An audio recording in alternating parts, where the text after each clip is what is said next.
തെരഞ്ഞെടുപ്പ് കാലമെന്നാൽ ഉദ്ഘാടന കാലം കൂടിയാണ്. അതുവരെ പൊട്ടിപ്പൊളിഞ്ഞ റോഡുകൾക്കുമേൽ പെട്ടെന്ന് ടാർ വീഴും. തീരാത്ത പാലം പണികൾ തീരും. തുറക്കാത്ത കെട്ടിടങ്ങൾ തുറക്കും. അങ്ങനെ പുതുജീവൻ വെച്ചതാണ് പത്തനംതിട്ട ജില്ലാ ജനറൽ ആശുപത്രിക്ക്. പക്ഷേ നിർമ്മാണത്തിലെ അസാധാരണ വേഗത്തിൽ അശാസ്ത്രീയത ആരോപിക്കുകയാണ് കോൺഗ്രസ്. കാണാം പത്തനംതിട്ടയിൽ നിന്ന് ഷിജോ തോമസ് തയ്യാറാക്കിയ റിപ്പോർട്ട്. ആശുപത്രിയിൽ ആരാണ് രാഷ്ട്രീയം കളിക്കുന്നത്? ഉദ്ഘാടന തീയതി തീരുമാനിക്കുന്നതിന് മുൻപ് തന്നെ വലിയ വിവാദമായ ഒരു കെട്ടിടമാണ് ഈ കാണുന്നത്. പത്തനംതിട്ട ജില്ലാ ജനറൽ ആശുപത്രിയുടെ പുതിയ കെട്ടിടത്തിന്റെ നിർമ്മാണ പ്രവൃത്തികൾ ദ്രുതഗതിയിൽ പുരോഗമിക്കുകയാണ്. എന്നാൽ തെരഞ്ഞെടുപ്പ് മുന്നിൽ കണ്ടുകൊണ്ട് ഇതിന്റെ നിർമ്മാണ പ്രവൃത്തികൾ തട്ടിക്കൂട്ടി നടത്തുന്നു എന്നുള്ളതാണ് കോൺഗ്രസിന്റെ ആക്ഷേപം. കെട്ടിടത്തിന്റെ ഉദ്ഘാടന തീയതി തീരുമാനിക്കുന്നതുമായി ബന്ധപ്പെട്ടുകൊണ്ട് കഴിഞ്ഞ ദിവസം മന്ത്രി വീണ ജോർജിന്റെ അധ്യക്ഷതയിൽ ഒരു യോഗം വിളിച്ചു ചേർത്തിരുന്നു. എന്നാൽ ഈ യോഗത്തിൽ നിന്ന് കോൺഗ്രസ് ജനപ്രതിനിധികൾ വാക്കുതർക്കത്തിലൂടെ ഇറങ്ങിപ്പോവുകയാണ് ചെയ്തത്. കോൺഗ്രസിന്റെ പ്രധാന ആക്ഷേപം തെരഞ്ഞെടുപ്പ് മുന്നിൽ കണ്ടുകൊണ്ട് തട്ടിക്കൂട്ടിയാണ് ഇപ്പോൾ ഈ കെട്ടിടത്തിന്റെ നിർമ്മാണ പ്രവൃത്തികൾ നടത്തുന്നത് എന്നാണ്. 3 വർഷം മുമ്പ് തുടങ്ങിയതാണ് പണി. ഇതുവരെ ഒച്ചിഴയും വേഗമായിരുന്നു.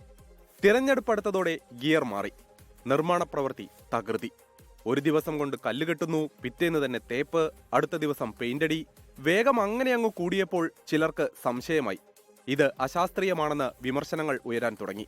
തിരക്കുപിടിച്ച് നിർമ്മാണം പൂർത്തിയാക്കുന്നത് നിയമസഭാ തെരഞ്ഞെടുപ്പ് മുന്നിൽ കണ്ട് ആളുകളുടെ കണ്ണിൽ പൊടിയിടാനാണെന്ന് കോൺഗ്രസ്. തട്ടിക്കൂട്ടുപണി ജനങ്ങളുടെ ജീവന് ഭീഷണിയെന്ന് പ്രതിപക്ഷം ചൂണ്ടിക്കാട്ടുന്നു. ഇന്ന് കട്ട കിട്ടുന്നു, നാളെ പ്ലാസ്റ്റിക് നടത്തുന്നു, അടുത്ത ദിവസം പെയിന്റിങ് വൈറ്റ് വാഷ് ചെയ്യുന്നു. അതിൻ്റെ അർത്ഥം എന്താണെന്ന് ചോദിച്ചു കഴിഞ്ഞാൽ ഇപ്പോൾ തെരഞ്ഞെടുപ്പ് വിജ്ഞാപനം ഈ അടുത്ത 1-2 കുറച്ച് ദിവസത്തിനുള്ളിൽ വരുമെന്നാണ് അറിയുന്നത്. അപ്പോൾ ആ തെരഞ്ഞെടുപ്പ് വിജ്ഞാപനം വരുന്നതിന് മുമ്പ് എങ്ങനെയെങ്കിലും തട്ടിക്കൂട്ടി ഒരു ഉദ്ഘാടനം നടത്തുക എന്നുള്ളതാണ്. എന്ന് മാത്രമല്ല, അതിന് നിർമ്മാണ പ്രവർത്തനങ്ങളൊന്നും പൂർത്തീകരിച്ചിട്ടില്ല. താഴത്തെ ഒരു നില മാത്രമാണ് നിർമ്മാണ പ്രവർത്തനങ്ങൾ പൂർത്തീകരിച്ചിരിക്കുന്നത്. ക്രിട്ടിക്കൽ കെയർ OP ബ്ലോക്കുകളുടെ നിർമ്മാണം പൂർത്തിയായിട്ടില്ല. നിർമ്മാണം പാതി വഴിയിൽ നിൽക്കെ ഉദ്ഘാടനത്തിന് തീയതി കുറിക്കാൻ തീരുമാനിച്ചതിൽ കഴിഞ്ഞ ദിവസം ചേർന്ന സംഘാടക സമിതി രൂപീകരണ യോഗത്തിൽ പ്രതിഷേധമുയർന്നു.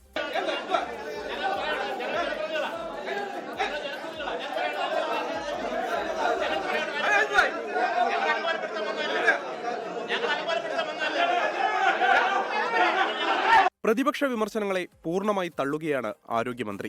സാധാരണക്കാരായ ആളുകൾക്കും ആരോഗ്യ പ്രവർത്തകർക്കും സുരക്ഷ ഉറപ്പാക്കിക്കൊണ്ടു തന്നെയാണ് ആശുപത്രി കെട്ടിടം നിർമ്മിക്കുക എന്ന് മന്ത്രി പറയുന്നു. UDF-നോട് ഞാൻ ചോദിച്ചു, വേദി തന്നെ ചോദിച്ചല്ലോ. അപ്പോൾ അവർക്ക് ബാക്കി മറുപടികൾ കേൾക്കണമായിരുന്നെങ്കിൽ അവരുടെ നിൽക്കണമായിരുന്നു. അവരാലോചിക്കാൻ വേണ്ടിയിട്ടാണല്ലോ ഈ യോഗം വിളിച്ചു ചേർത്തത്. അപ്പോൾ അവരിതിൽ യോഗത്തിൽ വന്നാൽ ബാക്കി കാര്യങ്ങൾക്ക് മറുപടി പറയും. നിർമ്മിക്കുന്നത് ആശുപത്രിയാണ്, ജനങ്ങളുടെ ജീവൻ രക്ഷിക്കേണ്ട സ്ഥലം. കേവലം രാഷ്ട്രീയ താൽപര്യങ്ങൾക്കു വേണ്ടി ആശുപത്രിയെ അപകട മേഖലയാക്കി മാറ്റരുതെന്നാണ് ജനങ്ങൾക്ക് പറയാനുള്ളത്.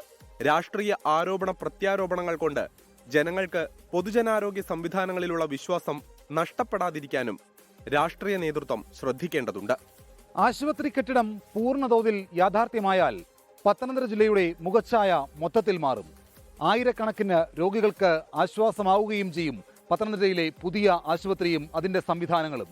പക്ഷേ തട്ടിക്കൂട്ടി ഒരു ഉദ്ഘാടന തീയതി തീരുമാനിക്കാതെ ഉറപ്പുള്ള ഒരു കെട്ടിടവും ഗുണനിലവാരമുള്ള ഡോക്ടർമാരും ചികിത്സയും ഉറപ്പാക്കിയാൽ അത് രോഗികൾക്ക് കൂടുതൽ പ്രയോജനമാകും.